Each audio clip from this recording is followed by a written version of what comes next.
Participate করতে পারি আমরা, এটা একটা ধারণার ভিত্তিতে ওনারা আমাদের কালচার, যে ইলেকশনের যে কালচার, সেই কালচারকে বিবেচনায় নিয়ে ওনারা এই মহড়াটা আয়োজন করেছেন। আমার মনে হয়েছে সাধারণভাবে আমাদের নির্বাচনে যে ধরনের ঘটনা ঘটে বা যেভাবে নির্বাচনটা পরিচালিত হয়, অল কনসিডারেবল ডাইমেনশনস বিবেচনায় নিয়ে ওনারা মহড়াটা আয়োজন করেছেন এবং আমি অত্যন্ত আনন্দিত এবং বিজেপির কর্তৃপক্ষকে আমি আন্তরিক ধন্যবাদ জানাচ্ছি এই ধরনের একটা ট্রেনিং এর আয়োজন করার জন্য। যে ইলেকশন কেন্দ্রিক ট্রেনিং, এই ট্রেনিংটা, এই ইলেকশনের ডিউটিটা সবসময় আসে না, পিরিয়ডিক্যালি আসে। সাধারণভাবে বলতে গেলে, কনস্টিটিউশনালি বলতে গেলে প্রায় 4-5 বছর পর আসার কথা এই ধরনের ডিউটি। বিজেপি তো তাদের তো নর্মাল যে কাজ সেটা তো করেই যাচ্ছে, বর্ডার এলাকায় দেশকে রক্ষার কাজ করতেছে, স্মাগলিং কন্ট্রোল মধ্যে তারা আছে। আপনারা দেখলেন, সাংবাদিক ভাই বোনেরা দেখলেন যে আমাদের যে প্রস্তুতি, ইলেকশনের জন্য যে প্রস্তুতি, সেটার একটা নমুনা আপনারা দেখলেন। আমাদের বিভিন্ন আইন শৃঙ্খলা বাহিনীকে আমরা এখানে এনগেজ করব। এটা আমার তৃতীয় পরিদর্শন।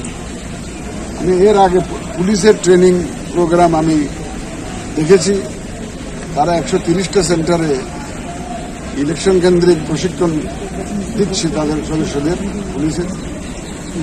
আমি আনসার বিডিবির প্রশিক্ষণের একটা মহড়া আমি দিয়েছিলাম, সেটাও দেখেছি। ওনারাও প্রস্তুতি নিচ্ছেন ইলেকশনের জন্য। আজকে বিজিবিরটা দেখলাম।